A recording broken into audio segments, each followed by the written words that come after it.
So hello friends, how are you. देखिए, आज मैं आपके लिए कुछ प्रिपोजिशन के क्वेश्चन लेकर आया हूँ जो बहुत ही इंपॉर्टेंट हैं जितने भी अपकमिंग एग्जाम्स हैं उनके लिए। तो देखिए, प्रिपोजिशन के बारे में एक वीडियो हम पहले देख चुके हैं। आप चाहें तो जाकर प्लेलिस्ट में देख सकते हैं। इससे आगे की बात करते हैं।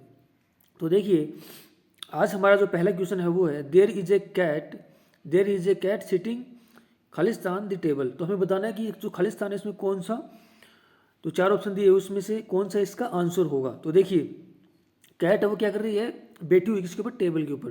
तो there is a cat sitting on the table होगा।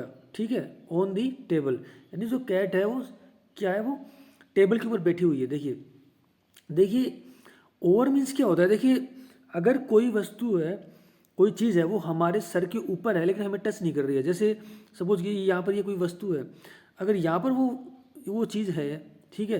जैसे ये हमारा क्या है, सपोज कीजिए ये हमारा क्या है, कमरा है, ठीक है। उसके ऊपर जो छत है ना, ठीक है, और यहाँ पर हम बैठे हुए हैं। कमरे के अंदर जो हम हैं और उसके ऊपर छत है, तो वो छत क्या है, हमारे ओवर है, तो वहाँ पर हम ओवर यूज करेंगे, यानी हमें स्पर्श नहीं कर रही है वो। ठीक है, ओन का मीन्स होता है कि स्पर्श करने के भाव में होता है, यानी चीज़ को हम स्पर्श कर रहे हैं। यानी जो कैट है वो टेबल पे बैठी हुई है, यानी वो टेबल के ऊपर है, टेबल को छू रही है। ठीक है, एक होता है अपोन होता है। अपोन मीन्स क्या होता है, देखिए जैसे एक the cat jumped upon the table, यानी कैट ने जंप किया टेबल के ऊपर, मीन्स वो गति कर रही है अभी भी।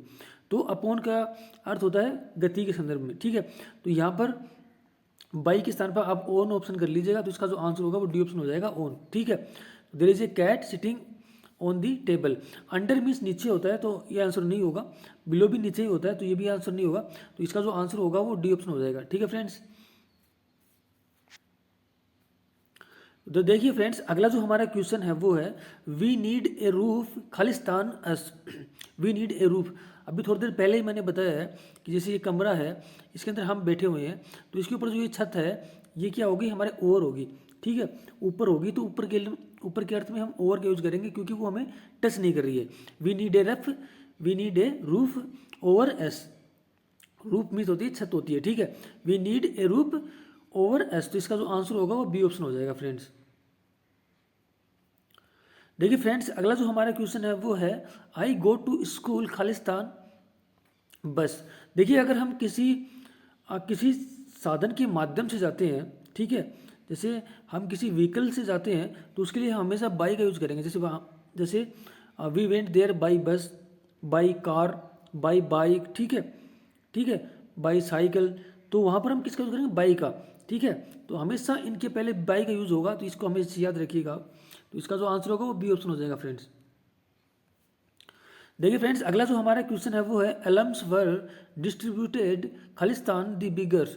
एलम्स क्या होती है, भिक्षा होती है, भीख होती है। ठीक है, और बिगर्स मीन्स होते हैं भिखारी, जिनको हम भीख देते हैं। ठीक है, तो एलम्स वर डिस्ट्रीब्यूटेड। अब देखिए, इससे हमें ये पता नहीं चल रहा है कि कितने भिखारी हैं, लेकिन यहाँ पर बिगर्स लगा हुआ है, यानी पुल्लल है, मतलब दो से ज़्यादा ही होंगे। ठीक है, तो उसके लिए उस सेंस में हम हमेशा अमंग का यूज करते हैं। ठीक है, ठीक है, अगर दो के बीच में ऐसे होता है कि Elms were distributed between Ram and Shyam, यानी दो पर्सन की हमने बात की। दो पर्सन की बात करें तो हम बिटवीन का यूज करेंगे। ठीक है, और दो से ज़्यादा की बात होगी तो हमेशा अमंग का यूज करेंगे। ठीक है, इसको आप याद रखिएगा। तो इसका जो आंसर होगा वो बी ऑप्शन हो जाएगा। देखिए फ्रेंड्स, अगला जो हमारा क्वेश्चन है वो है the match will be played Khalistan India and Pakistan. जैसे मैंने आपको थोड़ी देर पहले ही बताया था कि अगर दो की बात होगी तो हमेशा हम बिटवीन का यूज करेंगे, दो से ज़्यादा की बात होगी तो हम हमेशा अमंग का यूज करेंगे। ठीक है, तो इसका जो आंसर होगा वो बी ऑप्शन हो जाएगा फ्रेंड्स। देखिए फ्रेंड्स, अगला जो हमारा क्वेश्चन है वो है देयर इज ए अलायंस खालिस्तान थ्री यूरोपियन नेशंस। अब देखिए, ये वेरी कन्फ्यूजिंग है। अगर हम देखें कि दो से ज़्यादा की बात हो तो हम यूजुअली हम अमंग का यूज करेंगे, लेकिन यहाँ पर बिटवीन का यूज होगा।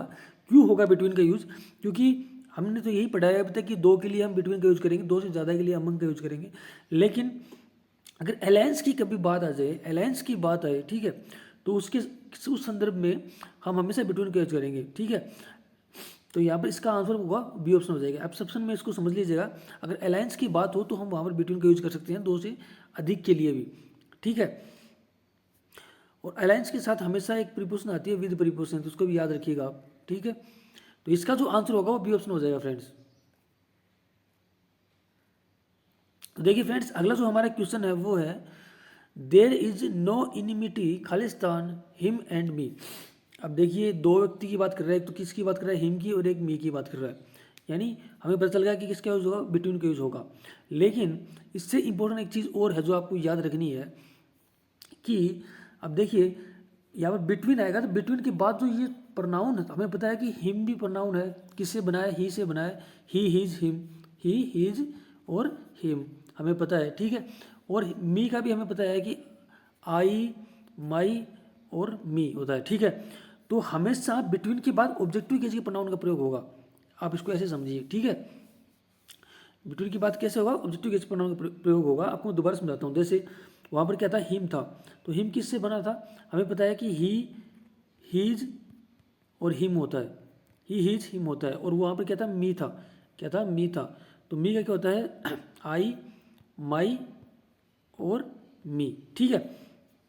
अब हमेशा इसको किसको क्या बोलते हैं, सब्जेक्टिव केस का प्रोनाउन बोलते हैं। आई हो गया, ही हो गया, यू हो गया, ठीक है। इनको बोलेंगे ऑब्जेक्टिव केस का प्रोनाउन।